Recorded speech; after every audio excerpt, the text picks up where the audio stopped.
자신의 생일상을 차려준 아들을 향해서 직접 만든 총으로 쏴서 숨지게 한 범인.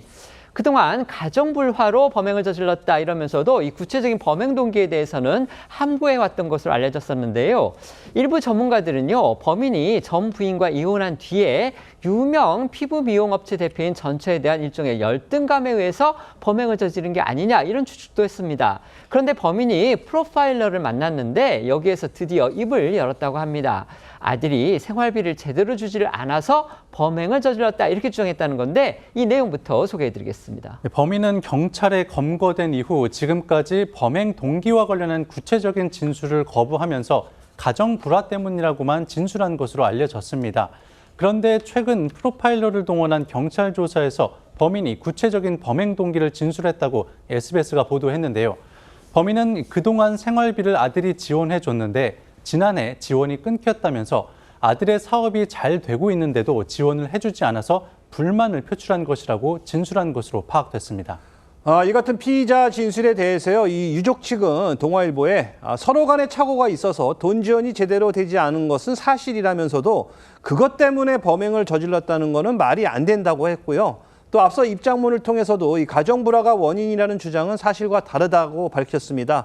그러니까 이 전 부인은요, 이혼 후에도 피의자와 사실혼 관계로 동거하며 헌신했고 또 모든 지원을 아끼지 않았다면서 온 가족을 상대로 한 이 무차별적 범죄에 피해자의 억울한 죽음이 왜곡되지 않길 바란다. 이런 입장을 밝혔습니다.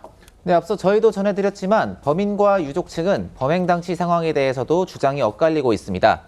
범인은 아들만 살해하려고 했다고 경찰에 진술한 반면 유족들은 피의자가 아들뿐 아니라 현장에 있던 며느리와 손주 2명, 아들의 지인까지 살해하려 했다고 주장했는데요. 범행 당시 상황과 범행 동기 등을 두고 양측의 입장이 엇갈리면서 진실 공방으로 번질 전망입니다. 경찰은 조만간 유가족을 불러 가족 간의 가정불화와 생활비 갈등이 있었는지 등을 조사할 예정입니다. 지난 22일이었죠. 피해자의 아내이자 또 피의자의 며느리로 보이는 유족이 언론에 1차 입장문을 냈었습니다. 이런 상황에서 어제는요, 또 피의자의 전 부인, 그러니까 전처로 추정되는 유족이 2차 입장문을 냈습니다. 추측성 보도를 자제해달라 이렇게 요청을 했는데요. 언론에서 범인이 열등감에 의해서 범행을 저지른 거 아니냐 이 같은 그 추측을 내놓은 데 대해서 이 유족, 그러니까 전처로 보이는 유족인데요. 피의자는 열등감이나 자격지심은 하나도 없는 사람이다. 또 이렇게 주장했습니다. 유족은 입장문에서 피의자와 과거에 함께 살아본 경험으로 말씀드린다고 밝혀 피의자의 전 부인임을 알게 했습니다. 저희도 피의자의 전처라고 소개해드릴 건데요.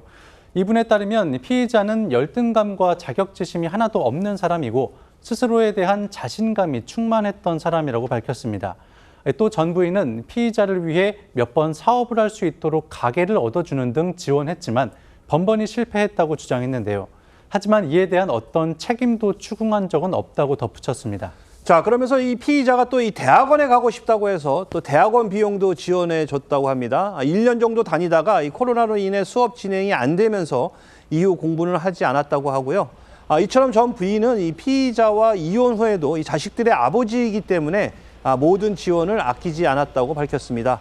전 부인은 이번 사건과 관련된 내용을 경찰에 모두 진술할 예정이라면서 손자와 손녀가 읽을 수 있기 때문에 더 이상의 추측성 보도는 하지 말아달라 이렇게 부탁했습니다. 지금 이 범인이 충분히 자신의 어떤 범행 행각에 대해서 제대로 진술을 하지 않고 있는 듯합니다. 특히 범행 동기와 관련해서도 경찰 조사에서는 함구를 하다가 이제 프로파일러를 만났을 때야 비로소 이제 뭐 생활비 얘기를 했다고 하는데 저희가 우선 궁금한 게 이제 집에 사제 폭탄까지 설치해 놨었잖아요. 그럼 이런 부분들과 관련해서도 아직 제대로 밝혀진 이유가 없는 것 같거든요. 이 프로파일러들이 앞으로 더 밝혀내야 할 부분 어떤 부분이 더 있다고 생각하십니까? 일단 범행 동기가 가장 중요합니다. 물론 지금 뭐 생활비 관련된 부분이 일부 진술이 나왔다라고는 하지만 그것만 놓고 보기엔 유족들 측의 이야기를 들어봐도 좀 맞지 않는 부분들도 있거든요. 네. 그렇기 때문에 좀 더 자세한 범행 동기가 필요해 보이고 이 범행 동기를 통해서 만약에 정말 가정 내 문제가 있었다라고 한다면 사실상 아들만을 타겟으로 한 것이 아니라 그 범행 대상자가 더 많았을 가능성도 있거든요. 네. 아마 프로파일러들은 그런 부분까지 그런 가능성까지도 염두에 두고 좀 조사가 필요하다라는 생각이 들고 특히 집안에다가 폭탄을 설치해 놨다라는 그러니까요. 부분들은 네. 사실상 어떤 의도였는지 어떤 증거를 인멸하려고 했던 것인지 아니면 본인의 어떤 심리적 상태와 관련해서 프로파일러들이 놓치고 있는 것은 없는지 이런 부분을 좀 더 들여다봐야겠습니다. 네.